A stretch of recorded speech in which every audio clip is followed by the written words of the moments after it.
Hallelujah. सभी मसीह भाई बहनों को प्यार भरी जय मसीह की। परमेश्वर के पाक और पवित्र हजूरी में आप सभी का स्वागत करते हैं। और आज हम एक नए अध्याय की शुरुआत करने जाते हैं जो कि है लूका। पहले हमने मत्ती और मरकुस का अध्ययन किया और आज हम लूका का अध्ययन करना शुरू करने वाले हैं। पहली आयत से हम जानेंगे। प्रार्थना करते हैं। हालेलुया। सर्वशक्तिमान सेना के यहोवा खुदा, आपका शुक्र धन्यवाद हो महान परमेश्वर। आप जलाली कृपालु और दयालु परमेश्वर हैं खुदा जी। आप सर्वशक्तिमान सर्वव्यापी हैं खुदावंद जी। आपके जैसा कोई भी नहीं।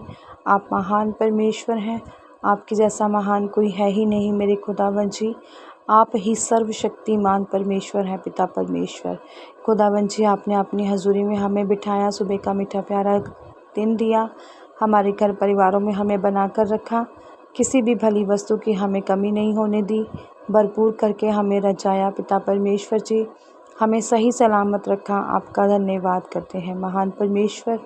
अब समय पिता परमेश्वर जी आपके वचन का है मेरे खुदावंद जी। हमारी रोज़ की रोटी आत्मा की खुराक का है मेरे खुदा। ये वचन पिता परमेश्वर जी हमारी ज़िंदगियों में बने रहें खुदावंद जी और 1000 गुना फलों को लेकर आए खुदा परमेश्वर। कोई भी शैतानी शक्ति इन वचनों को हमसे चुरा ना सके पिता परमेश्वर जी। और ये वचन हमारी ज़िंदगियों में बहुत आयात से बने रहें पिता परमेश्वर जी और हम इनके ऊपर चलने वाले, मनन करने वाले हो जाएं मेरे खुदावंद जी।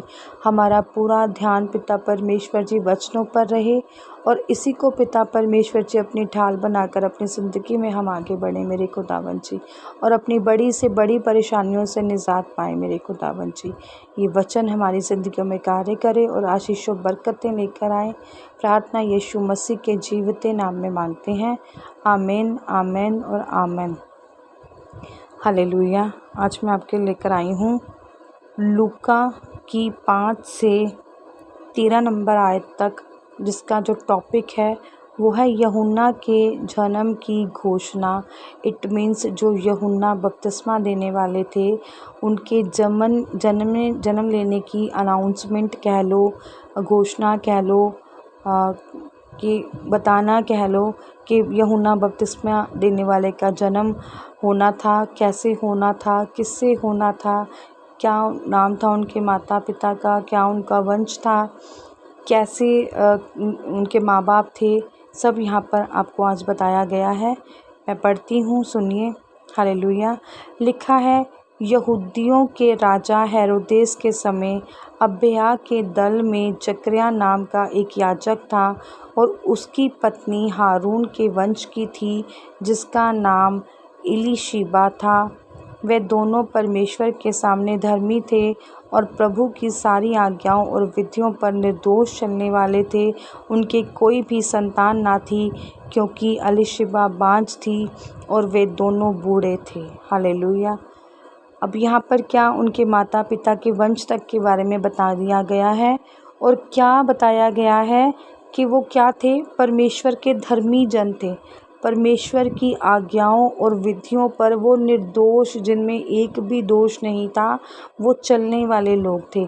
यहूदियों के जो राजा थे, जब हेरोदेस का समय चल रहा था, जो हेरोदेस राजा था, अबिय्याह के दल में जो जकर्याह नामक एक याजक था, उसकी पत्नी हारून के वंश की थी। वो जकर्याह नाम का जो एक याजक था, उसकी जो पत्नी थी वो हारून के वंश की, जिसका नाम इलीशिबा था।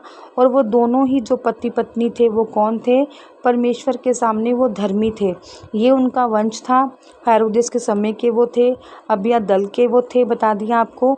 और वो जो दो थे कौन, धर्मी थे, दोनों के दोनों पापी नहीं थे, मतलब धर्मी थे, परमेश्वर की आज्ञाओं को मानते थे, चलते भी थे और परमेश्वर की सारी विधियों को जानते भी थे और निर्दोष चलते थे। मतलब कोई दोष भी नहीं था कि अगर उन पर कोई दोष भी लगा सके तो ऐसा कोई दोष भी उनमें नहीं था। पर उनके क्या थी, कोई भी संतान नहीं थी क्योंकि इलीशिबा क्या थी, वो बांझ थी बहुत समय से। तब पुराने ज़माने में कहते थे, बांझ कहते थे लोगों को, ताने कसते थे। और वह दोनों क्या हो सके थे, उस बूढ़े भी हो चुके थे और जब तक उनकी उम्र जैसे बढ़ गई थी, वो बुढ़ापे में आ गए थे, तब तक भी उनके कोई संतान नहीं थी। हालेलुया। जब वह अपने दल की पारी पर परमेश्वर के सामने याजक का काम करता था तो याजकों की रीति के अनुसार उसके नाम पर चिट्ठी निकली कि प्रभु के मंदिर में जाकर धूप जलाए। धूप जलाने के समय लोगों की सारी मंडली बाहर प्रार्थना कर रही थी। उस समय प्रभु का एक स्वर्गदूत धूप की वेदी की दाहिनी ओर खड़ा हुआ उसको दिखाई दिया। जकरिया देखकर घबराया और उस पर बड़ा भय छा गया, परंतु स्वर्गदूत ने उससे कहा, हे जकरिया, भयभीत ना हो, क्योंकि तेरी प्रार्थना सुन ली गई है और तेरी पत्नी एलीशिबा से तेरे लिए एक पुत्र उत्पन्न होगा और तू उसका नाम यूहन्ना रखना। अब जब वो मंदिर का समय था, प्रार्थनाओं का समय था, प्रचार करने का समय था, या हम कहें कि जैसे आज की चर्च है, हम लोग जाते हैं तो उस समय भी मंदिर में धूप जलाने का काम था। जकरिया ने धूप जलानी थी, वो मंदिर में धूप जला रहा था और धूप जलाने के समय सारी मंडली वहाँ पर इकट्ठी थी, प्रार्थनाएं कर रही थी वहाँ पर। तो उस समय प्रभु का जो दूत था, प्रभु का जो एक स्वर्गदूत था, वो उसको धूप की वेदी के दाहिनी ओर खड़ा हुआ दिखाई दिया और वो क्या हो गया, आश्चर्यचकित हो गया। मतलब अब जकरिया को एक स्वर्गदूत का दिखाई देना तो नेचुरल सी बात है, वो सरप्राइज़ हो जाएगा। तो ऐसे ही उस समय भी वो वहाँ पर क्या हो गया, सरप्राइज़ हो गया जब उसने स्वर्गदूत को वेदी के दाहिनी तरफ देखा। हालेलुया। और समय प्रभु का एक स्वर्गदूत जब दाहिनी ओर खड़ा हुआ दिखा, उसको दिखाई दिया। जकरिया देखकर घबरा गया, मतलब सरप्राइज़ हो गया, उस पर बड़ा भय छा गया। वो डर भी गया थोड़ा सा कि ये कौन है। अब सामने से अचानक से किसी का दिखाई दे जाना तो कोई भी नॉर्मल सा इंसान घबरा ही जाएगा। तो वो भी डर गया और घबरा गया थोड़ा सा, परंतु स्वर्गदूत ने उससे कहा, परमेश्वर का जो दूत था उसने उसको तसल्ली दी और कहा, हे जकरिया, जिससे यूहन्ना बपतिस्मादाता का जन्म होना था, कि हे जकरिया, भयभीत ना हो, डर ना, भय ना खा, क्योंकि तेरी प्रार्थना अब क्या की गई है, सुन ली गई है। अब देखो, परमेश्वर ने प्रार्थना कब सुनी, जब उम्मीद ही नहीं थी कि ये काम हो सकता है। तब भी क्या कहते हैं कि परमेश्वर ने उसको क्या दी, आशीष दी। और उसने जकरिया से कहा कि हे जकरिया, भय ना हो, डर ना खा, सरप्राइज़ ना हो, क्योंकि जो तेरी प्रार्थना है वो सुन ली गई है। तेरी मुश्किलों की घड़ी अब ख़त्म हुई है और तेरी पत्नी एलीशिबा से तेरे लिए एक पुत्र उत्पन्न होगा और तू उसका नाम यूहन्ना रखना। उन्होंने क्या कहा कि तेरी पत्नी इस उम्र में एक पुत्र को जन्म देगी और उससे एक पुत्र उत्पन्न होगा और तूने उसका नाम क्या रखना है, यूहन्ना रखना है। तो इस बात की यहाँ पर घोषणा हुई थी कि जब यूहन्ना बपतिस्मा दाता ने जन्म लेना था तो कैसे खुदा ने बुढ़ापे में या बुजुर्गी में परमेश्वर ने आशीष दी थी और एक दूत को भेजा था, जिसने दूत ने आकर घोषणा की थी कि तेरी पत्नी अब गर्भवती होगी और उससे एक पुत्र उत्पन्न होगा जिसका नाम होगा यूहन्ना। तो ये घोषणा थी कि परमेश्वर समय नहीं देखते, परमेश्वर किसी को देने का टाइम नहीं देखते, परमेश्वर कभी भी कुछ भी दे सकते हैं। जैसे कि आप जानते भी हैं कि परमेश्वर ने अब्राहम और सारा को भी बुढ़ापे में संतान का सुख दिया था। और यहाँ पर भी परमेश्वर ने, क्योंकि परमेश्वर देना जानते हैं, परमेश्वर को देने का पता है, परमेश्वर अपने भक्तों को, धर्मियों को कभी भी खाली नहीं रहने देते। जब उम्मीद भी नहीं थी, जब सारी उम्मीदें भी टूट गई थी और ना के बराबर जब कोई चीज़ होती है तो वहीं पर ये वचन लागू होता है कि मेरा परमेश्वर जहाँ कुछ भी ना हो वहाँ सब कुछ करने की ताकत और सामर्थ्य को रखता है। और ये वचन इस घटना स्थल पर पूरा खरा साबित होता है कि जब सबकी उम्मीदें टूट जाती हैं तो हमारा परमेश्वर एक नई उम्मीद जगाता है और उनके पापों से उनको छुटकारा देके, उनकी गलतियां उन्हें माफ़ करके उन्हें वो आशीषें भी दे देता है। जब उनकी सारी जो कहते हैं ना हिम्मत टूट जाती है, विश्वास तक ख़त्म होने पर आ जाता है, तब भी परमेश्वर उन्हें क्या देता है, आशीषें देता है। और ये कहने की बात है कि विश्वास ख़त्म हो जाता है, मतलब इट मीन्स कि हम सब्र छोड़ देते हैं, हमारा सब्र का बांध टूट जाता है। पर जो सब्र के बांध पे खरा बना रहता है, परमेश्वर उसे ही आशीषों से परिपूर्ण करते हैं। और यहाँ पर भी परमेश्वर ने आशीष दी, बरकत दी, पुत्र दिया। आज अगर हमसे कोई कहे,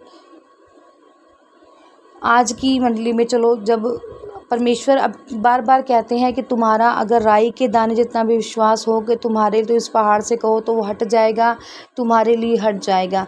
मेरी ही घर की एक गवाही है कि 40-42 साल की उम्र अगर किसी की हो गई है, किसी भी लेडीज़ की अगर, तो आज वो हिम्मत हार जाती है कि हमें वो मंथली जो समय होता है वो आना बंद हो जाएगा। अभी वो पूरी अब जवान है और पर ये समय जो है कि बंद हो जाएगा तो शायद हमें बच्चा नहीं हो पाए। तो वहाँ पर क्या डोला? विश्वास डोला। और जिसका विश्वास डोला उसकी प्रार्थनाएं क्या रह जाती हैं? अधूरी रह जाती हैं। कहने का मतलब ये है कि हमारा विश्वास जो है वो परिपूर्ण होना चाहिए। मुझसे ना किसी ने क्वेश्चन कर लिया था, मेरे अपनों ने ही, कह रहे तू इतना प्रभु का प्रचार करती है, इतना प्रभु के बारे में बातें करती है।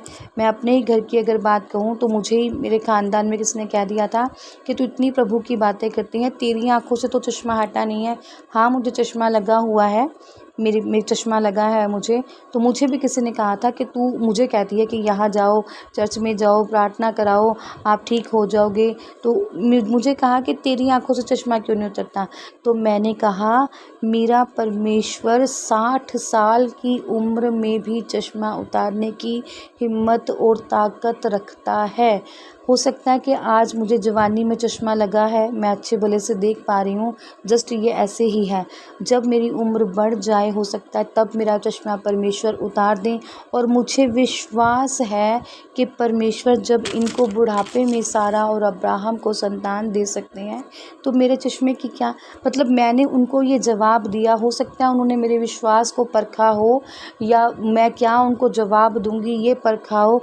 तो मेरा जवाब क्या था कि मेरा परमेश्वर किसी भी उम्र में, जब आप लोगों को चश्मे लगेंगे, हो सकता है कि तब मेरे चश्मे उतर जाएं, क्योंकि 45, 46, 50 के बाद भी आँखें और कमज़ोर होती चली जाती हैं, मोतियाबिंद उतरने लग जाता है, कई सारी ऐसी आँखों की समस्याएं होने लग जाती हैं। मैंने कहा हो सकता है कि तब वो समस्याएं किसी को हों और मेरी समस्याएं तब दूर होने वाली हो, क्योंकि मेरा परमेश्वर विश्वास देखता है और मेरा विश्वास मेरे प्रभु पर अटल है। और आपका भी विश्वास प्रभु पर अटल होना चाहिए कि परमेश्वर हमें भली वस्तुएं दान देना जानता है। उसका कोई टाइम, कोई समय नहीं है। वो चाहे तो अभी आपको पदवंतों से उठाकर और कहाँ खाकों से उठाकर पदवंतों पर बिठा सकता है। इसलिए परमेश्वर के हमेशा अनुग्रह में रहो, बने रहो, डर खौफ में रहो, क्योंकि परमेश्वर सब भली वस्तुएं देना जानता है। परमेश्वर इस वचन के आधार पर आपको आशीषित करे, ब्लेस करे। इसके आगे मैं कल आपको बताऊंगी। सभी आप प्रभु की हजूरी में बने रहें और परमेश्वर से आशीषों बरकतों को पाएं। प्रार्थना यीशु नासरी के जीवित नाम में मांगते हैं। आमीन, आमीन और आमीन। आज की इस प्रार्थना सभा को सुनना आप सभी के लिए आशीष और बरकत का कारण बने। अगर आप भी सिस्टर मनप्रीत के साथ अपने परिवार की समस्याओं से संबंधित किसी भी प्रकार की बात करना या प्रार्थना करवाना चाहते हो, तो इस नंबर 6280896731 पर कॉल करके या व्हाट्सएप पर मैसेज करके अपनी प्रेयर रिक्वेस्ट को लिखवा सकते हैं। प्रेयर लाइन पर कॉल करने का समय सुबह 8 बजे से शाम 8 बजे तक का है। कृपया करके सुबह 8 बजे से पहले और शाम 8 बजे के बाद कॉल ना करें। धन्यवाद। सभी को प्यार भरी जय मसीह की।